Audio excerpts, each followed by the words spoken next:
أشهد أن محمد رسول الله۔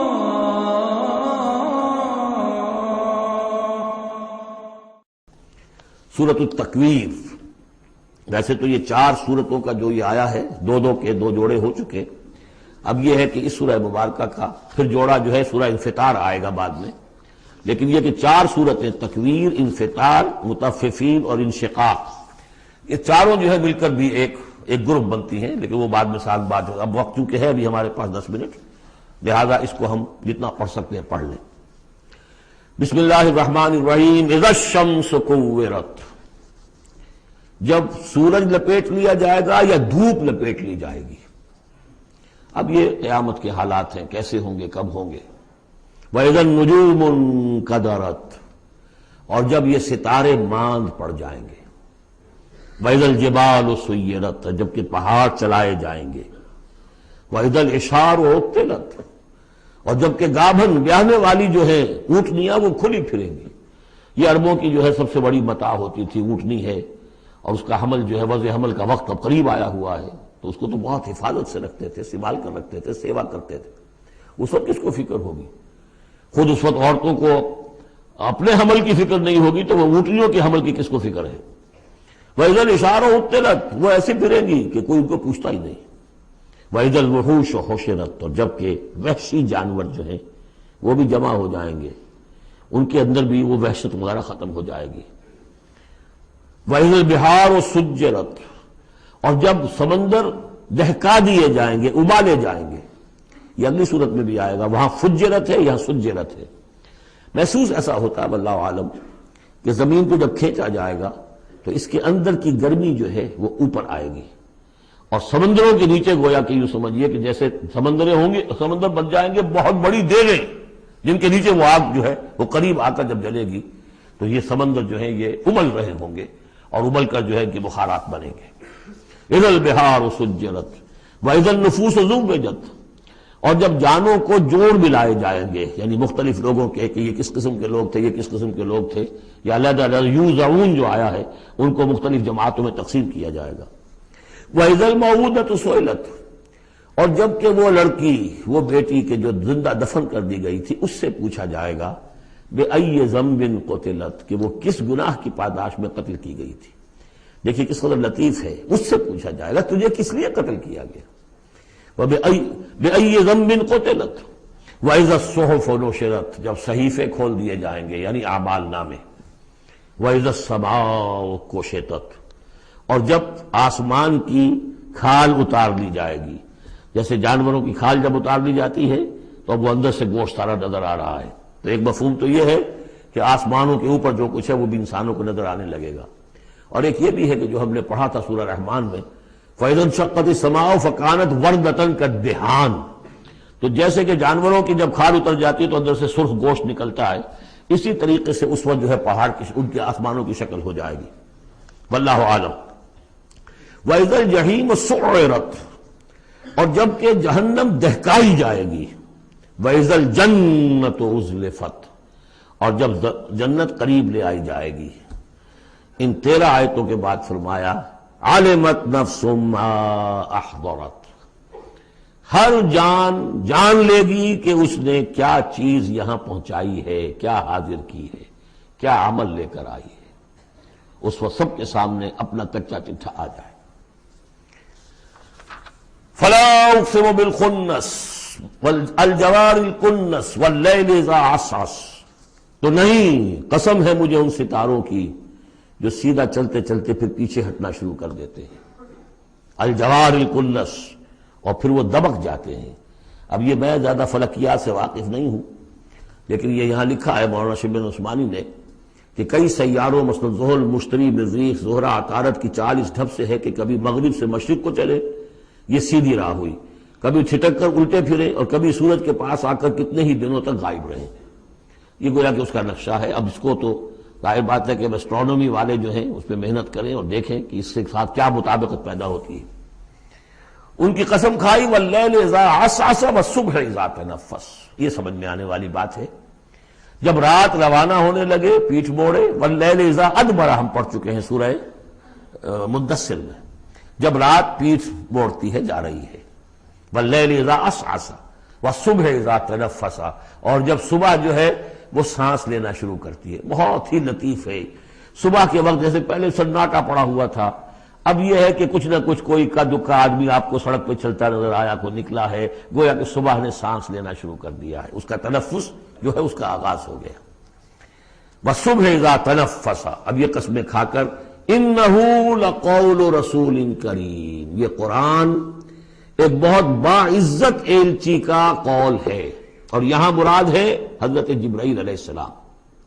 اس سے پہلے سورہ حاقہ میں ہم پڑھ چکے ہیں انہ لقول رسول کریم، وہاں رسول کریم سے مراد محمد رسول اللہ ہے۔ اور سورہ حج میں ہم پڑھ چکے ہیں اللہ یصطفی من الملائکۃ رسلا ومن الناس، اللہ چن لیتا ہے، پسند کر لیتا ہے فرشتوں میں سے بھی ایلچی پیغامبر اور انسانوں میں سے بھی۔ فرشتوں میں سے چن لیا جبرائیل کو علیہ الصلوۃ والسلام، اور انسانوں میں سے چن لیا محمد کو صلی اللہ علیہ وسلم، اور ان دو کڑیوں کے اتصال سے نبوت اور رسالت جو ہے اس کی کڑی مکمل ہوئی۔ تو اب یہ دونوں جو کڑیاں ہیں، رسول کریم بشر یعنی محمد، رسول کریم ملک یعنی جبرائیل، اور ان کی ملاقات کا معاملہ، وہ میں سورہ النجم میں جو معاملہ آیا تھا، افق مبین پر، افق اعلیٰ پر ان کو دیکھا ہے۔ وَلَقَدْ رَأَوْا نَزْلَةً أُخْرَىٰ عِندَ سِدْرَةِ الْمُنتَهَىٰ، اور اصل ملک کی شکل میں ایک مرتبہ اور دیکھا ہے سدرۃ المنتہا کے پاس شب معراج میں۔ إِنَّهُ لَقَوْلُ رَسُولٍ كَرِيمٍ ذِي قُوَّةٍ عِندَ ذِي الْعَرْشِ مَكِينٍ، وہ فرشتہ بہت قوت والا ہے، اور جو عرش والا ہے یعنی اللہ، اس کے قریب اس کا ٹھکانہ ہے۔ عند ذی العرش مکین، بہت پائے والا، مقربین میں سے ہے۔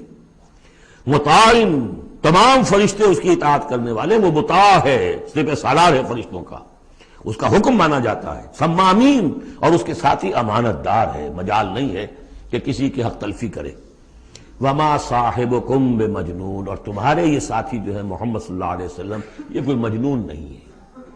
اب دیکھیے اس کے بالکل برعکس شکل تھی سورۃ النجم میں، لیکن وہاں بھی قسم تھی ستارے کی، یہاں بھی ستارے، فلا اقسم بالخنس الجوار الکنس، وہاں تھی والنجم اذا ہوا ما ضل صاحبکم، وہاں صاحبکم سے بات شروع کر کے اور پھر فرشتے تک لائی گئی، یہاں فرشتے سے شروع کر کے صاحبکم تک لائی گئی، عکسی ترتیب ہے، صرف وہی فرق ہے۔ ما ضل صاحبکم وما غوا وما ينطق عن الهوى ان هو الا وحی یوحی علمہ شدید القوی، وہاں شدید القوی حضرت جبرائیل کو کہا تھا، یہاں بھی ذی قوت عند ذی العرش مکین۔ تو یہ دو کڑیے ہیں اصل میں، اور ان کا لنک جو ہے ثابت کیا جا رہا ہے کہ ان کی ملاقات ہے۔ اصلی شکل میں بھی حضرت جبرائیل کو محمد رسول اللہ نے دیکھا ہے، رؤیت جبرائیل ثابت ہے۔ فلا اقسم بالخنس الجوار الکنس واللیل اذا عسعس والصبح اذا تنفس انہ لقول رسول کریم ذی قوت عند ذی العرش مکین مطاع ثم امین وما صاحبکم بمجنون، تمہارے یہ ساتھی، تمہارے یہ صاحب یعنی محمد صلی اللہ علیہ وسلم ہرگز دیوانہ نہیں ہے، مجنون نہیں ہے۔ وَلَقَدْ رَآهُ بِالْأُفُقِ الْمُبِينِ، وہ لفظ جو آیا تھا سورۃ النجم میں، بِالْأُفُقِ الْأَعْلَى ثُمَّ دَنَا فَتَدَلَّى، انہوں نے دیکھا ہے اس کو صاف افق پر، کھلے افق پر، جس میں کوئی اشتباہ نہیں تھا۔ وَمَا هُوَ عَلَى الْغَيْبِ بِضَنِينٍ، اور وہ غیب کے معاملے میں حریص یا بخیل نہیں ہے، یعنی محمد رسول اللہ صلی اللہ علیہ وسلم، ایک جانب تو یہ حریص اور بخیل جو ہے قریب کے الفاظ ہیں، ایک ہی شے کے دو ایسپیکٹس ہیں، یعنی ان کی زندگی جو تمہارے سامنے رہی ہے، 40 برس جو گزرے ہیں، کیا انہوں نے کبھی کوئی کاہنوں کے ساتھ دوستی گانٹھی، غیب کے حالات معلوم کرنے کی کوشش کی، کوئی تپسیائیں کی تھی اس کام کے لیے کہ انہیں غیب کی خبریں ملیں؟ تو ظاہر بات ہے کہ ان کی زندگی اس سے خالی ہے۔ بخیل بھی نہیں ہے کہ اب جو کچھ وہ دیکھ رہے ہیں وہ تم تک پہنچا بھی رہے ہیں۔ کاہن کو اگر کوئی وہ ہلدی کی گانٹھ مل جاتی ہے تو اس کا پنساری بن کے بیٹھ جاتا ہے، اس کے پیسے مانگتا ہے، نذرانے مانگتا ہے، پھر کہیں جا کر کوئی خبر دیتا ہے۔ ہمارا یہ نبی ہے کہ جو بھی اسے غیب سے معلوم ہو رہا ہے، جو کچھ وہ دیکھ رہا ہے، یہ سب عالم غیب ہے، فرشتہ عالم غیب میں سے ہے، اس کا مشاہدہ ہوا ہے، وہ ساری چیزیں تم کو بتا رہا ہے۔ تو وہ غیب کے معاملے میں جو علم بھی اللہ تعالیٰ کی طرف سے انہیں دیا جا رہا ہے اس کو تم تک پہنچانے میں بخل سے کام نہیں لیتے۔ وما ہوا بقول شیطان الرجیم، اور یہ ہرگز کسی شیطان رجیم کا قول نہیں ہے، یعنی کچھ شیاطین جن تم نے سمجھا ہو کہ انہوں نے آ کر حضور کو یہ پٹی پڑھا دی ہے، معاذ اللہ۔ یہ سورہ حاقہ میں بھی آ چکا ہے، فلا اقسم بما تبصرون وما لا تبصرون، میں قسم کھاتا ہوں ان چیزوں کی بھی جو تم دیکھتے ہو اور ان کی بھی جو تم نہیں دیکھتے۔ انہ لقول رسول کریم وما ہوا بقول شاعر قلیلا ما تؤمنون ولا بقول کاہن قلیلا ما تذکرون۔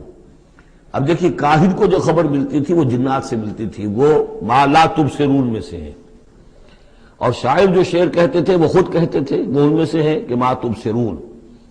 فلا اقسم بما تبصرون وما لا تبصرون انہ لقول رسول کریم وما ہوا بقول شاعر قلیلا ما تؤمنون ولا بقول کاہن قلیلا ما تذکرون۔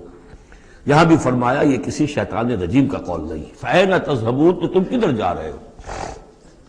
بجائے اس کے کہ جو وحی آ رہی ہے محمد صلی اللہ علیہ وسلم پر اس سے اپنے دلوں کو منور کرو، اپنی زندگی کے صحیح رخ کو اختیار کرو، کدھر جا رہے ہو؟ ان ہوا الا ذکر للعالمین، نہیں ہے یہ مگر بس ایک تمام جہان والوں کے لیے نصیحت، یاد دہانی۔ ذکر کا لفظ ہے یاد دہانی، اس کا بہترین جو ہے مفہوم ہے کہ وہ حقائق جو تمہاری فطرت میں مضمر ہیں، تمہاری روح میں وہ سب کچھ تھا، پردے پڑ گئے تھے، تمہاری توجہ نہیں رہی تھی، تم اپنی اس روح سے غافل ہو گئے تھے۔ وَلَا تَكُونُوا كَالَّذِينَ نَسُوا اللَّهَ فَأَنسَاهُمْ أَنفُسَهُمْ۔ اب قرآن آ کر ایکٹیویٹ کر رہا ہے تمہارے اپنے اسی انر کانشسنس کو، جو ڈورمنٹ تھا اسے ایکٹیویٹ کر رہا ہے۔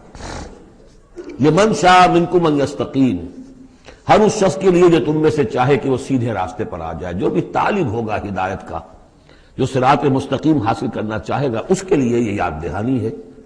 وَمَا تَشَاءُونَ إِلَّا أَن يَشَاءَ اللَّهُ، پھر وہی بات، تمہارے چاہے بھی کچھ نہیں ہو سکتا جب تک اللہ نہ چاہے۔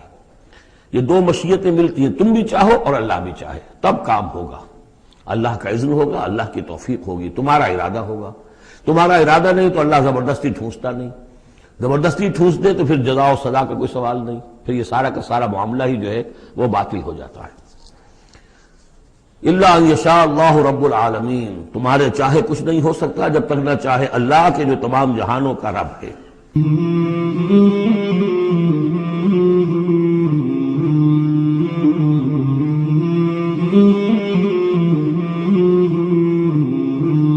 مولاي صل وسلم دائما أبدا على حبيبك خير الخلق كلهم، مولاي صل وسلم دائما أبدا على حبيبك خير الخلق كلهم، مولاي صل وسلم